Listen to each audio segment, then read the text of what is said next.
जननायक कर्पूरी ठाकुर जी का दिया हुआ आरक्षण जो 1978 में दिए थे, आज से 46 वर्ष पहले वह आरक्षण जिस दिन 2015 में नीतीश कुमार जी ने कैबिनेट में निर्णय लिया और उसके तहत तेली तमोली दांगी को शामिल कर लिया, तो आज यह मूल जो अति पिछड़ा था 110 जातियाँ, उसका आरक्षण अर्थहीन हो गया, उसका कोई मतलब नहीं रहा। नमस्कार, मैं नाम ओम प्रकाश गिरी, आप देख रहे हैं nation city live.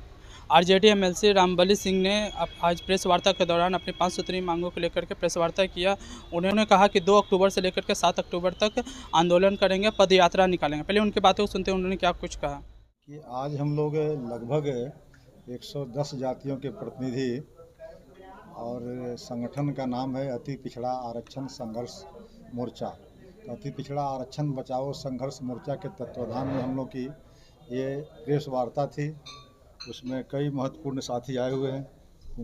Humayun Ansari साहब हैं, नीतू निषाद जी हैं, अजय कानू जी हैं, हिसामुद्दीन अंसारी जी हैं, मैं प्रोफेसर रामबली चंद्रवंशी, प्रयाग सहनी जी हैं जो मत्स्यजीवी सहयोग समिति के अध्यक्ष भी हैं प्रदेश के, सुरेश निषाद जी हैं, प्रोफेसर अनिल सहनी जी हैं जो पदाधिकारी कर्मचारी संघ के बिहार के अध्यक्ष हैं, मुकेश निषाद जी हैं, प्रोफेसर दिलीप पाल जी हैं, विजय चौधरी जी हैं, महेंद्र भारती जी हैं, अभिषेक जी हैं, अशोक जी हैं।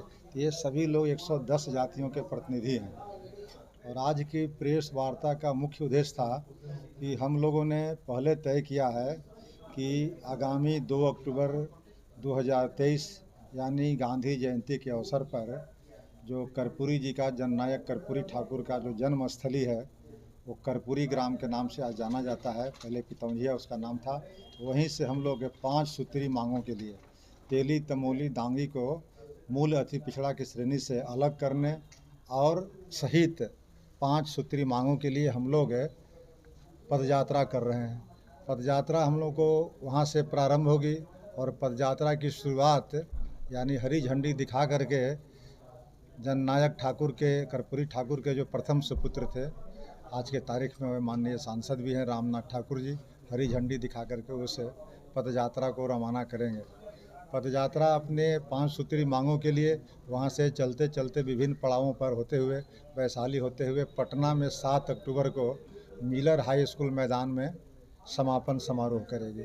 समापन समारोह बड़ा ही भव्य होगा, इसलिए कि उस दिन आरक्षण बचाओ सम्मेलन के रूप में परिणत हो जाएगा और वहाँ पर लाखों लोग बैठेंगे आएंगे और पूरे बिहार भर के लगभग 38 जिले से लोग उसे 7 अक्टूबर को पटना के मिलर स्कूल मैदान में जुटेंगे और समापन समारोह करेंगे।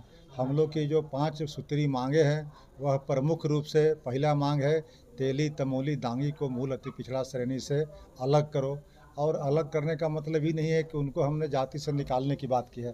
हम लोगों ने कहा है कि जिस तरह से BC1 BC2 है उस तरह के सरकार अगर चाहे तो एक BC3 बना दे, उनसे तेली के समकक्ष जातियों को उस श्रेणी में डाल दिया जाए और उसको समानुपातिक आरक्षण प्रदान किया जाए। दूसरा मांग है कि हमारी जो आबादी है और जो प्रभावित हो रहे हैं लोग अत्याचार से, बलात्कार से, हत्या से, घटनाओं से, तो SC ST की तर्ज पर हम लोग चाहते हैं कि अति पिछड़ा अत्याचार निवारण कानून बिहार सरकार बनावे ताकि उनकी रक्षा हो सके। तीसरी जो मांगे है कि हम लोग की आरक्षण अभी पंचायती राज और नगर निकाय में 20% प्रदत्त है, मिला हुआ है। तो यह आबादी लगभग 46% है। हिंदू की आबादी 33-34%, मुसलमान की आबादी लगभग 11%। दोनों आबादी मिलाते हैं तो यह सेकुलर ग्रुप है। आज की तारीख में सबसे बड़ा सोशल ग्रुप है बिहार की सरजमी पर, तो वह है अति पिछड़ा वर्ग। इतनी आबादी किसी के नहीं है। लगभग आधी आबादी वाला आज जो वर्ग है सबसे अधिक आज कष्ट में है और सत्ता और शासन से मरहूम है, हाशिए पर है। तो उसके लिए हम लोग चाहते हैं कि इसको आरक्षण बढ़ा दी जाए, 20 से बढ़ा के इसको 33 किया जाए। और चौथा जो मांगे था कि रोहिणी कमीशन जो आयोग रिपोर्ट सौंपी है दिल्ली में राष्ट्रपति को, तो उस रिपोर्ट को सार्वजनिक करे और कर्पूरी फार्मूला के तर्ज पर हिंदुस्तान में भी राष्ट्रीय पैमाने पर अति पिछड़ा और पिछड़ा का वर्गीकरण हो ताकि हम लोग को भी उसका लाभ मिल सके। और पांचवा और अंतिम मांग जो है कि जननायक कर्पूरी ठाकुर के योगदान को देखते हुए, अब्दुल कयूम अंसारी के योगदान को देखते हुए, दशरथ मांझी जी को देखते हुए तीनों व्यक्ति को मरणोपरांत भारत रत्न से सम्मानित किया जाए। इन्हीं 5 सूत्री मांगों के लिए हम लोग आज यह संगठन जो है 110 जाति आज आंदोलनरत हैं और सरकार से मांग करते हैं कि यथाशीघ्र इन मांगों की आप पूर्ति कीजिए, और नहीं पूर्ति कीजिएगा तो आंदोलन 7 तारीख के बाद दूसरा भी रूप ले सकता है, यानी इससे भी मजबूत आंदोलन करने की आगे संभावना बनी हुई है। इसलिए कि आज सारे लोग मर्माहत हैं। जननायक कर्पूरी ठाकुर जी का दिया हुआ आरक्षण जो 1978 में दिए थे, आज से 46 वर्ष पहले वह आरक्षण जिस दिन 2015 में नीतीश कुमार जी ने कैबिनेट में निर्णय लिया और उसके तहत तेली तमोली दांगी को शामिल कर लिया, तो आज यह मूल जो अति पिछड़ा था 110 जातियाँ, उसका आरक्षण अर्थहीन हो गया, उसका कोई मतलब नहीं रहा, उसकी हकमारी हो रही है और कहीं कहीं तो 70 से लेकर के 100% हकमारी हो रही है। इसलिए इस हकमारी के खिलाफ यह जो जमात है, यह जो समूह है, आज आंदोलनरत है। मूल अति पिछड़ा है, वो मूल अति पिछड़ा का हक अधिकार का हनन हो गया। इसके लिए हम लोग ये 110 जाति का शीर्ष नेतृत्व है, एक साथ हम लोग सरकार से मांग करते हैं, सरकार के सामने बात रखना चाहते हैं कि आप जो मूल अति पिछड़ा कर्पूरी बाबू का जो दिया हुआ आरक्षण है, उसमें आप और जाति बिरादरी को जो जोड़े हैं, तो उसका क्या आधार है, किस आधार पर लाए, उनको एक अलग श्रेणी बनाए। जो मूल अति पिछड़ा है, जो आर्थिक रूप से, सामाजिक रूप से, शैक्षणिक रूप से जो कमजोर है अति पिछड़ा, वैसे लोगों के बीच में मजबूत समाज के लोगों को रख दिए, तो ये तो कमजोर लोगों का हिस्सा मजबूत लोग खा रहे हैं।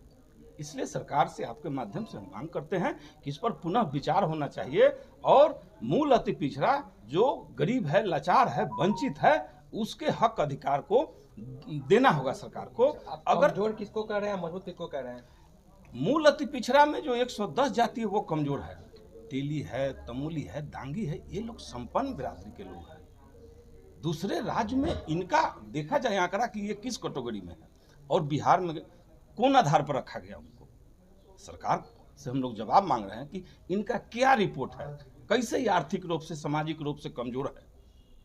इसलिए आपके माध्यम से हम आग्रह करते हैं कि ये अति पिछड़ा का हक और अधिकार जो बांटा जा रहा है, इसका जो कमी किया जा रहा है, इसको पूरा। तो आपने साफ साफ सुना कि आरजेडी एमएलसी रामबली सिंह ने क्या कहा। उनका सीधा कहना है कि 2 अक्टूबर से जननायक कर्पूरी ठाकुर के ग्राम आवास से पदयात्रा शुरू करेंगे और 7 तारीख को पटना स्थित मिलर हाई स्कूल में समापन करेंगे। 7 तारीख को जो समापन होगा वो काफ़ी भव्य तरीके से होगा। जो 5 सूत्री मांगे हैं उसमें से 3 मांगे जो है राज्य सरकार से है और जो मांगे हैं वो केंद्र सरकार से है। इसी तरह तमाम खबरों के लिए आप हमारे साथ जुड़े रहें। आप देखें नेशन सिटी लाइव।